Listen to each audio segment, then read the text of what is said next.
Sud Radio, la minute du coach. Attachez votre ceinture, c'est parti pour le décollage. À l'issue de cette séquence, vous volerez comme chaque semaine avec les aigles. Merci Fabien de nous coacher. Comment tu vas ? Je vais très bien, bonjour Pablo. Le programme de cette semaine, le mythe de la caverne. Oui. Ça n'a rien à voir avec le Capitaine Caverne, ce dessin animé de notre enfance. J'avais Non, complètement oublié. c'est parce que souvent tu fais référence à Goldorak. Oui, c'est vrai, j'adore. Capitaine Caverne fait aussi partie de la même génération. Oui, c'est vrai, j'avais complètement oublié. Il est le dessin mythique animé. aussi ? Il est mythique.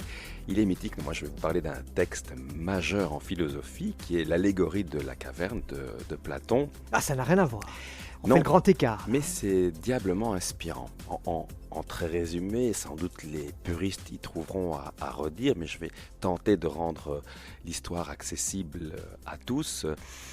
Le mythe de la caverne, ce sont des hommes et des femmes qui sont enchaînés au fin fond d'une caverne et ils regardent, ils n'ont pas vraiment le choix, ils regardent un mur et sur ce mur sont projetés des artefacts, des images. En l'occurrence, derrière eux se trouvent des sophistes. Les sophistes, ce seraient les communicants de notre époque qui nous donneraient à connaître des fake news, hein, mais nous nourriraient de tout ça au point tel que nous croirions que c'est la réalité. Et pour ces femmes et ces hommes enchaînés, contraints de regarder ce mur, puisque les sophistes utilisent les flammes pour créer des ombres sur le mur, pour eux, la réalité, c'est celle-là.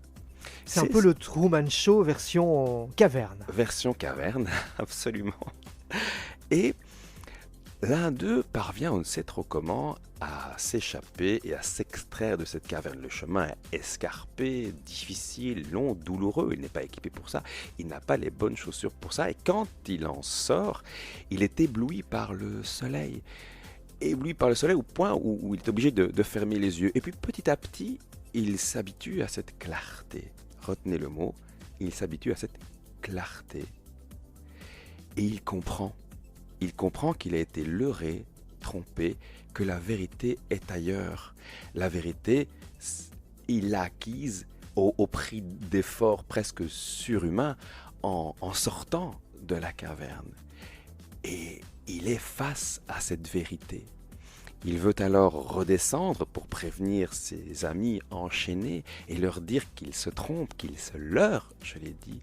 Mais comme il s'est habitué à la clarté, il ne s'y retrouve plus dans le noir de la caverne. Il tombe et quand il parvient enfin à pouvoir leur expliquer, personne ne l'écoute, personne ne l'entend, on se moque de lui. Ce que je souhaite initier comme réflexion chez chacun d'entre vous, en vous ayant expliqué le mythe de la caverne, l'allégorie de la caverne, c'est de vous demander, et vous ? Où en êtes-vous ? Est-ce que vous êtes face à un mur ? Est-ce que vous observez des artefacts ? Est-ce que vous êtes en chemin pour sortir de la caverne ? Est-ce que vous voyez la réalité telle qu'elle est ? Est-ce que vous avez accès à une certaine vérité ? Quoi qu'il en soit, on parle souvent, notamment en entreprise, de gestion du changement. C'est assez rigolo d'ailleurs, cette façon de nommer les choses, mais gérer le changement, c'est voir la réalité telle qu'elle est. C'est tout ce que je vous souhaite. Bon vol avec les aigles.